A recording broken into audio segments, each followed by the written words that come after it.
Welcome back and thank you for joining me. I'm here with this article. I did see it trending on Facebook. It was about the Statue of Liberty going dark, and people were making a big deal about it because it happened around, I don't know if it was before or maybe the day of the women's protest when a lot of women stayed home from work, which I had no idea that was going on.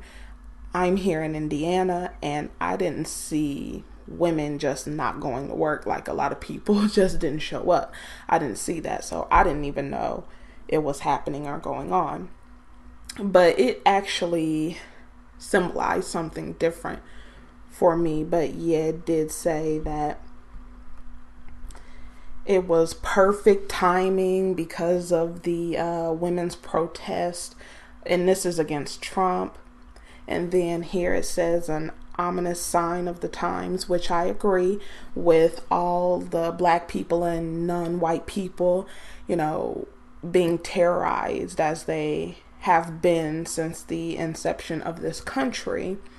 It kind of reminds me of the movie Men in Black when the alien puts on like human skin and tries to pretend like they're a human being. This is what Trump has done. He has given them the green light to come out of their skin. Like it's like they put on a skin of trying to be human and they can't deal with it. They don't want to try and conform and be human. So they need to take the skin off, and they want to be evil. They want to be devilish, and they want to live out their nature, which is just doing all kinds of wicked, evil things to anyone who does not have their blood, anyone who does not have their skin. They're not crazy, so I'm not going to say they've gone crazy and lost their minds because they haven't. They are just taking off the skin of the fake humanity, and they are just letting their true nature show. Like I said, a snake can shed its skin, but it can never change the pattern that it was born with. I mean, we have been led to believe that, this is the greatest country ever, which we are allowed to do certain things that other places are not. But honestly, the few privileges that are given to people, and the majority of those are given to white people, is it really a trade-off for the evilness that is going on in this country? I mean, the facade of this country is really being ripped apart, and we're seeing the inner truth of what this country is and what it represents.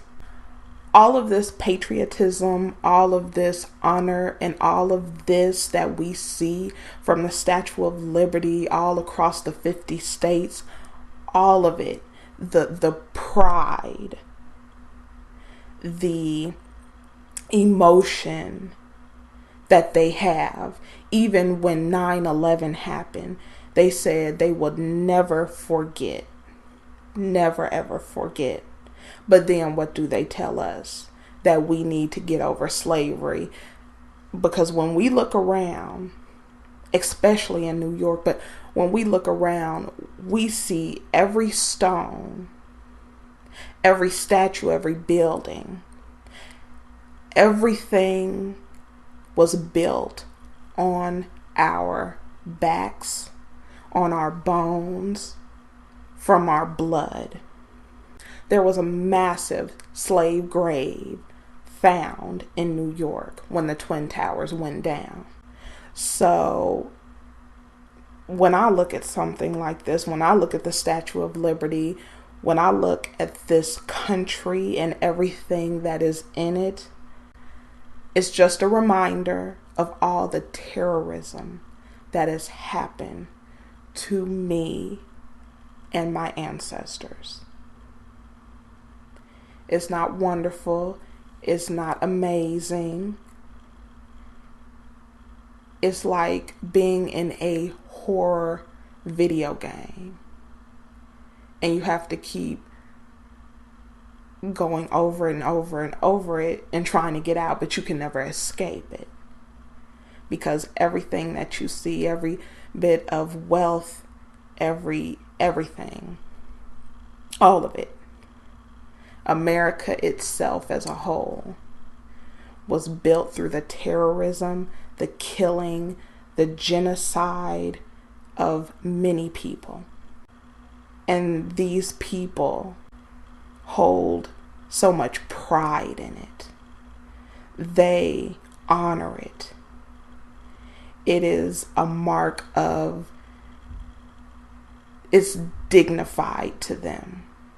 And when I saw that the Statue of Liberty, the lights went out, that was basically a sign to me, because I do look at things from a biblical standpoint.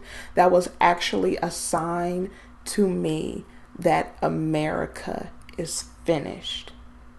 America has had almost 400 years to correct its wrong.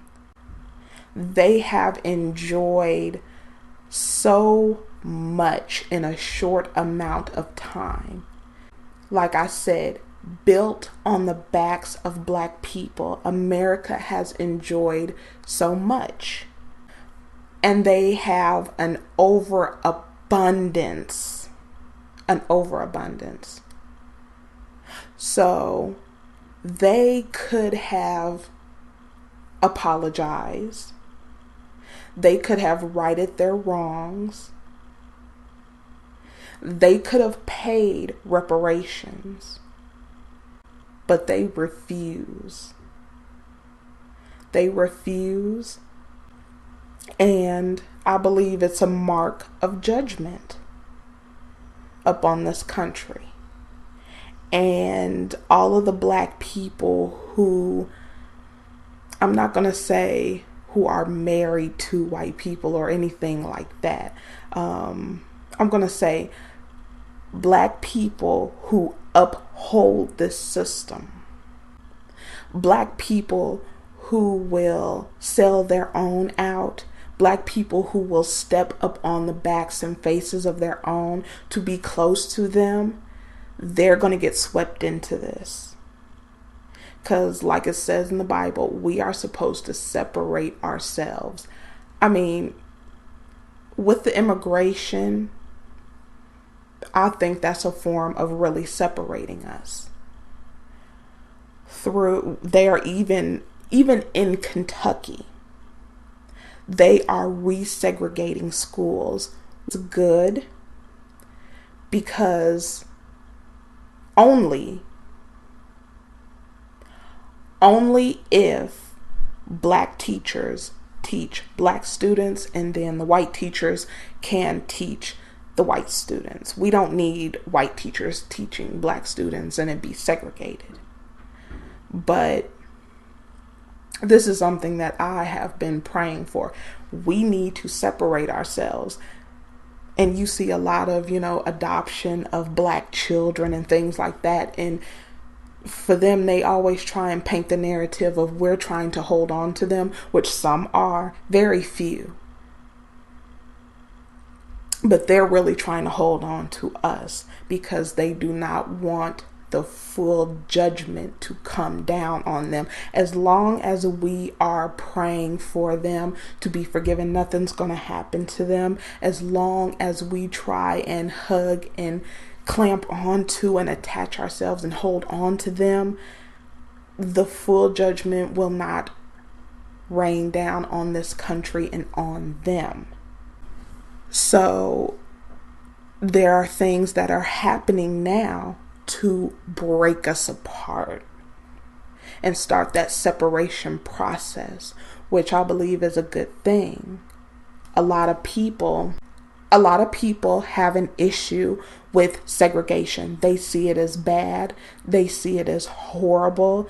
They think that once we are pulled apart and separated, that basically white people will take everything, they'll have the best of everything, and will be left just to die, which that is their plan. They would like to take all the good things and have it with them, and because we are leftover cargo that they don't need anymore, and they have set up so many prison systems where they can have slavery, and they'll have that slave labor through the prisons, and they'll have a number of immigrants who can do good work for cheap. So now they have that established, and they would really love to separate and have everything and leave us to die because they do not need the leftover cargo. But in actuality, when people have a plan like that, when people think like that, that is not what will happen. What will happen is these people will be judged for what they are doing. And to make an argument that, this was the doing of people way back then, those were, the great grandparents, you can't judge me for that. There is a way that you wouldn't be judged for that if you would make the wrongs of your people right, if you would make up for what you did, but you refuse to make up for what you did. So therefore, you have aligned yourself with the very people who used to slave and beat Black people, kill Black people, rape Black people, killed Native people, and done all those horrible things. Because you have a gain from that, you're not willing to give it up. You're not willing to do right. You're not even willing to give a portion. You're not willing to give an apology. Nothing. So that means you have aligned yourself with your ancestors. And that's why the judgment will come. I do plan on doing a series about the Founding Fathers a little later on in the year, because I want to give my point of view from what I see. Because when I look at this statue, I don't see liberty and justice. I see the beginning of a horror video game that I will never be able to get out of. That's what that looks like. It's the terrorism and the beating and the killing and the heinous acts against my people. I see the Founding Fathers as evil, wicked, disgusting terrorists that terrorized my ancestors, my family. They terrorized my family members. They took away their freedom when they wanted freedom. How sick is that? They killed and maimed and used the babies as gator bait, and they just tortured. And they would come from church, from praising the Most High, who they call God, and reading the 10 Commandments, which say thou shalt not kill, one of them, and they would get a Black person, string them up. They would take turns cutting flesh off of them, burning them, cutting genitals off, and doing all of that right after church service. They were having picnics, they were taking pictures, they were selling postcards. And today we don't have to do all that. We just have a unit, which are the police officers, and they broadcast, Black Death.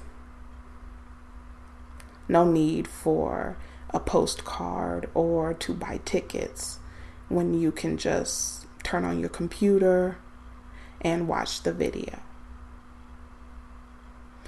And I do believe that when the Statue of Liberty, the lights went out, that signified to me that it's the end game. It's done. America has had its chance to repent for its sins, has had its chance to make its wrongs right, but it keeps sinking deeper into the abyss, and it's done. It's over. Judgment is slated for America, and it's not going to be some terror attack. It's not going to be some small scale thing. It's literally going to end this nation. It's done. It's over. I'm going to leave it here. Let me know what you think about the lights going out in the Statue of Liberty. What does it signify anything to you? Do you think it was planned? Just drop a comment. Let me know, and I'll see you next time. Up and down.